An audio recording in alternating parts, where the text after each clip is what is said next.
శ్రీ గురువే నమ. ఓం శ్రీమాత్రే నమ. ఓం సర్వమంగళాయ నమ. ఈరోజు అదృష్ట రేఖలో భాగంగా మరో వీడియోని మీ ముందుకు తీసుకొస్తున్నాను.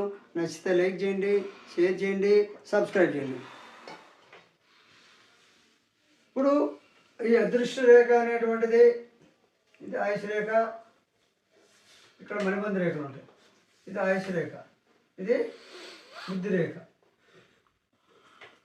ఇక్కడ శని స్థానం కింద విధంగా అదృష్ట రేఖ, ఇది రవి రేఖ. విధంగా రేఖలు ఉంటాయి. అయితే కొంతమందికి ఏంటంటే అప్రయత్నంగానే ధనం వస్తూ ఉంటుంది. అప్రయత్నంగా ధనం వస్తుందంటే వాడికి అదృష్టం పట్టినట్టు.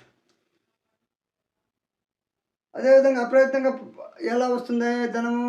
కొంతమంది పజిల్స్ ఆడడం కానీ, లాటరీ టికెట్లు కొని ఆ లాటరీ తగిలిన వల్ల కానీ ధనలాభం కలిగి విద్యలేనికి వచ్చి తన ప్రతిభను కాంచుతాడు. అదేవిధంగా అదృష్టవంతుడు అగును. అదేవిధంగా కొంతమంది పూర్వజన సుకృతం కూడా మంచిదై ఉండాలి. పూర్వీకుల యొక్క దాన ధర్మాలు చేసి మంచి లక్షణాలు మంచి పద్ధతులతో ఉంటే, లేదు పూర్వీకుల పెద్దల్ని మనం బాగా గౌరవించి మామూలుగా వృద్ధాప్యములు బాగా చూసుకొని ఉంటే అదనమాట పూర్వజన్మ సుకృతం కూడా మంచిదే. లేదు గత జన్మలో మన భవిష్యత్తు ఎలా ఉండిందో మనకు తెలియదు కాబట్టి పూర్వజన్మ సుకృతం కూడా మనకి మంచిదై ఉండాలి. 3 ఇప్పుడు అదృష్టం అనేది పూర్వజన్మ సుకృతం అంటే గత జన్మలో మనం మంచి పనుల లక్షణాలు చేసినట్టు ఉండాలి. ఆ విషయం మనకు తెలియదు. గత జన్మలో ఏ జన్మ ఎత్తామో మనకు తెలియదు, మంచి చేసామో చెడు చేసామో మనకు తెలియదు. కానీ కొన్ని పూర్వజన్మలు ఇదే కొన్ని నాడీ జ్యోతిష్యాలు వచ్చినప్పటికీ నిర్ధారణ అనేటువంటిది కొంచెం కష్టం. అదేవిధంగా పూర్వజన్మ సుకృతం అంటే మన పూర్వీకులు చేసిన దాన ధర్మాలు, చేసిన మంచితనము అనేటువంటివి, మంచితనం చేసింటే వాళ్ళ యొక్క మంచి లక్షణాల వల్ల మనకి కొంత అదృష్టం కలుగుతుంది. ఇప్పుడు ఇంక 3వది ఏంటంటే మన పెద్దోళ్ళు వృద్ధాప్యంలోకి వచ్చినప్పుడు వాళ్ళకి తిండి పెట్టే విషయంలో కానీ, వాళ్ళు కోరిన కోరికలు తీర్చేటప్పుడు కానీ ఎటువంటి తిట్లు తిట్టకుండా, అంటే వాళ్ళు గద్దించేటప్పుడు వాళ్ళ మనసును గాయపరచకుండా ఎవరైతే ఉంటారో అలాంటి వారికి ఇప్పుడు పూర్వజన్మ సుకృతం వల్ల, అంటే వాళ్ళు గతించిన తర్వాత గత జన్మలో ఉన్నటువంటి మన పూర్వీకులకి, అంటే పూర్వజన్మ సుకృతం లేక పూర్వీకుల యొక్క అనుగ్రహం కలిగి మనకు అదృష్టవంతులు అవుతుంది. ఇప్పుడు మనకు పితృదోషాలు ఉన్నాయా లేదా, అంటే పెద్దవాళ్ళ దోషాలు ఉన్నాయా లేదంటే ఇక్కడ ఉన్నటువంటి అడ్డురేఖలు, ఈ అడ్డురేఖలు పోయాయా లేదంటే ఇలా రేఖ ఉంటుంది చూడండి. ఈ విధంగా రేఖ ఉంది. ఇక్కడ అడ్డురేఖలు ఉంటాయి. ఈ అడ్డురేఖ అనేటువంటిది ఈ కనుపులు 1, 2, 3 ఇవి కనుపులు ఉంటాయి. ఈ కనుపులు అనేటువంటివి వేరు. ఈ కనుపులకు మధ్యలో అడ్డురేఖలు ఉంటాయి. ఇవి ఎక్కువగా ఈ రేఖలు మధ్య వేళ్ళు ఉంటాయి. అప్పుడు పితృదోషాలు ఉన్నట్టు. పితృదోషాలు అంటే శని దోషాలే. అప్పుడు ఏం చేయాలి? మనకి ఈ రేఖ మీద ఇట్లా నిలువు, ఈ నిలువు రేఖ ఉండాలంటే పితృలు పెద్దవాళ్ళకి ఏం చేయాలి? మనం తర్పణాలు వదులుతుంటాం, పెద్దవాళ్ళకి తర్పణాలు వదులుతూ ఉంటాం. అదేవిధంగా వాళ్ళకి పండుగలకి వస్త్రాలు పెడుతుంటాం. అన్నీ మనం అనుభవించినప్పటికీ మనం తృప్తిపరచడానికి మనం చేయలే తర్పణాలు వదలడమో, లేకపోతే వస్త్రదానం చేయడమో, లేకపోతే వాళ్ళ పేరు అన్నదానం చేయడమో చేస్తూ ఉంటాం. అలాంటప్పుడు ఈ అడ్డురేఖ అనేటువంటిది ఇలా ఉన్నప్పుడు ఈ అడ్డురేఖపై నిలువు రేఖ వస్తుంది. నిలువు రేఖ వస్తే మనము పితృదోషాల నుండి మనమే బయటపడ్డాము అని అర్థం. అయితే ఆ విధంగా పైకి వచ్చి తన ప్రతిభను చూపి అదృష్టవంతుడు అవుతాడు. పితృదోషాలు మనం పోగొట్టుకున్న తర్వాత తన ప్రతిభను బయటికి తీసి అదృష్టవంతుడు అవును. పూర్వజన సుకృతం కూడా మంచిదై ఉండాలి. అదేవిధంగా చిన్న అదృష్ట రేఖ వల్ల కష్టం మీద ఫలంతో, ఈ అదృష్ట రేఖ అనేటువంటిది చూడండి వాళ్ళకి చిన్నదిగా ఉంటుంది. అదృష్ట రేఖ అనేది చిన్నదిగా ఎవరికైతే ఉంటుందో కష్టం మీద ఫలితం వచ్చును. అదేవిధంగా పెద్ద ధన రేఖ, ఇది చిన్న ధన రేఖ, ఇది పెద్ద ధన రేఖ. ఈ పెద్ద ధన రేఖ ఎలా ఉంటుంది? పొడవాటి ధన రేఖ అనమాట పెద్దది. ఈ పెద్ద ధన రేఖ లేక పొడవాటి ధన రేఖ వల్ల ఎటువంటి అడ్డగీతలు లేకుండా శుభ లక్షణాలతో ఉన్న ఎడల అన్ని విధాల ధన ప్రాప్తి అవకాశాలు వచ్చును. అన్ని విధాల ధన ప్రాప్తి అవకాశాలు మనకు కలుగును. అంటే తన నడవడిగా నేర్పు కూడా అసలు ఈ రేఖ బాగుందని మన నడవడికను మన యొక్క అంటే కష్టం చేయకుండా వస్తుందని జాక్పాట్ అని అనకూడదు. మనం కష్టం చేయాల్సిందే, మన నడవడిక బాగుండాల్సిందే. దుర్మార్గులతో ఏకీభవించకుండా మన పని మనం చూసుకుంటూ దుర్మార్గులు పని చేయలేదని మనం చేయకుండా ఉండకూడదు. వాళ్ళు దుర్మార్గులు పట్ల దుర్మార్గులు ఉంటారు, స్వార్థపరులు ఉంటారు, మోసగాళ్ళు ఉంటారు. అవన్నీ చూసుకోకుండా మన పని మనం చేసుకుంటూ పోతూ ఉండాలి. అప్పుడు మనకి ఆటోమేటిక్గా మనం చేసిన కష్టానికి ఫలితం ఏదో ఒక రోజు వస్తుంది. అదే ఈ పద్ధతి అని రేఖ, అదే పద్ధతి అని రేఖ ఉందని నాకేం వస్తుందని అనుకోకూడదు. కాబట్టి తన నడవడిక నేర్పు కూడా ఒక్కోసారి అవసరము.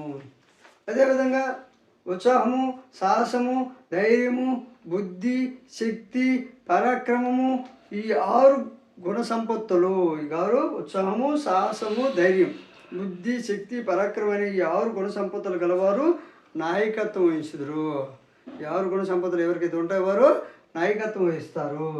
అలాంటి వారికి ఈ మంచి ధనరేఖ ఉంటుంది, మంచి ఆయుష్ రేఖ ఉంటుంది, మంచి బుద్ధి రేఖ ఉంటుంది, మంచి హృదయ రేఖ ఉంటుంది. ఈ 6 గుణ సంపత్తులు ఉండేవారికి ఉత్సాహము, సాహసము, ధైర్యము, బుద్ధి, శక్తి, పరాక్రమం అనే ఈ యొక్క మంచి 6 గుణ సంపత్తులు ఉన్న వారికి ఈ రేఖలన్నీ ప్రమాణంగా ఉంటాయి.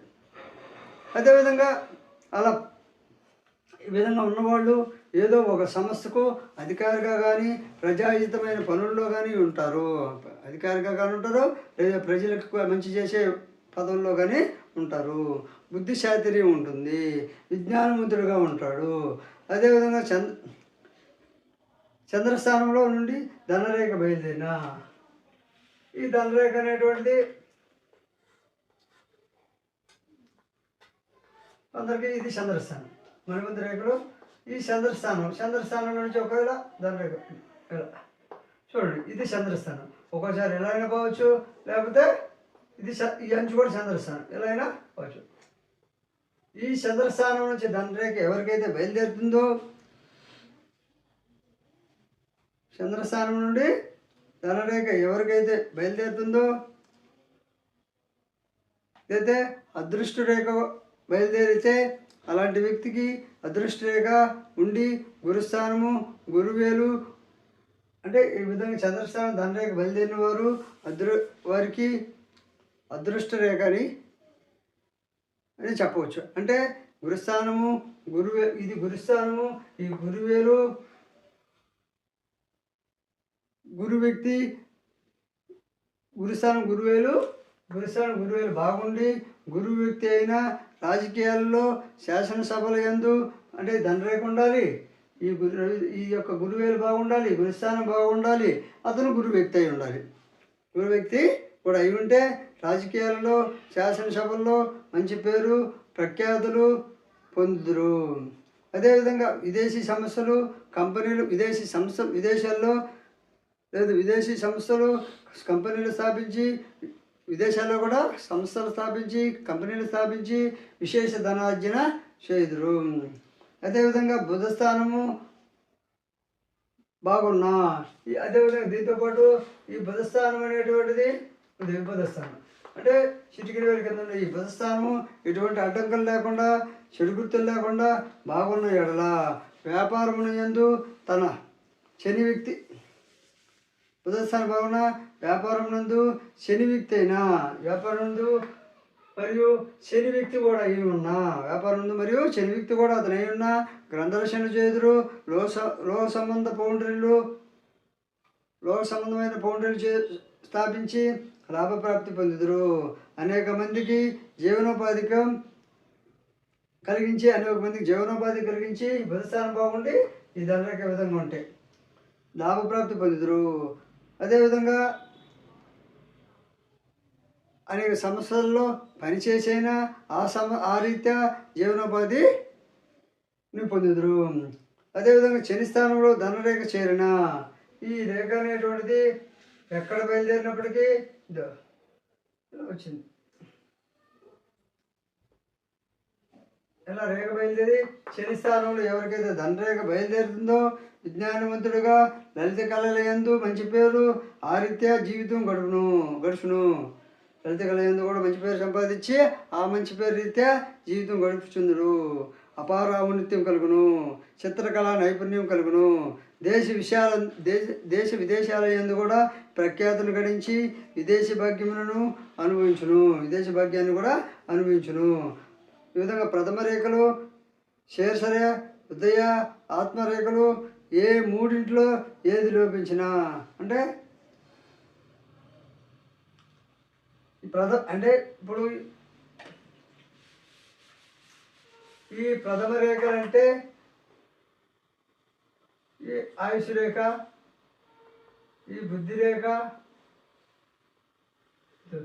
ఈ ఆత్మరేఖ. ఇది ఆయుష్ రేఖ, బుద్ధి రేఖ, ఆత్మరేఖ. ఇవి మూడు ప్రథమ రేఖలు అంటారు. ఈ ప్రథమ రేఖల్లో ఏ రేఖ లోపించినా కూడా ప్రాణహాని కలుగును, ఆయుర్దాయ భంగం కలుగును. కాబట్టి మనిషి ప్రాణానికి, మనిషి యొక్క బాడీకి ముఖ్యమైన రేఖలు ఈ ఆయుష్ రేఖ, ఈ బుద్ధి రేఖ, ఇది ఆత్మరేఖ. ఈ మూడు రేఖలు అనేటువంటివి మనిషి జీవితం యొక్క ప్రాణానికి ఆయువు పట్టులు. ఈ మూడు రేఖలు ఏ ఒక్క రేఖ లేకపోతే ప్రాణహాని కలుగును. అంటే అతని ఆయుష్ తక్కువ ఆయుష్ ఉండును. కాబట్టి అతను చేసే పనుల్లో కూడా ఇప్పుడు ఏ పని చేస్తారో అతనికే తెలియకుండా తోచింది చేసుకుంటూ పోతుంటాడు. ఈ మూడు రేఖలో ఏ ఒక్క రేఖ తగ్గిన అదేవిధంగా ఈ ధనరేఖ అనేటువంటిది ఉండే వల్ల అదృష్టం ఉంటుంది, డబ్బు ఉంటుంది, కానీ శరీర బలం ఉండదు. ఈ మూడు రేఖల్లో ఒక రేఖ తగ్గి ధనరేఖ ఉన్నప్పటికీ శరీరం అనేటువంటిది సహకరించదు, ధనం ఉంటుంది, ఏం లాభం. కాబట్టి ఈ వీడియో నచ్చితే లైక్ చేసి, షేర్ చేసి, సబ్స్క్రైబ్ చేయండి.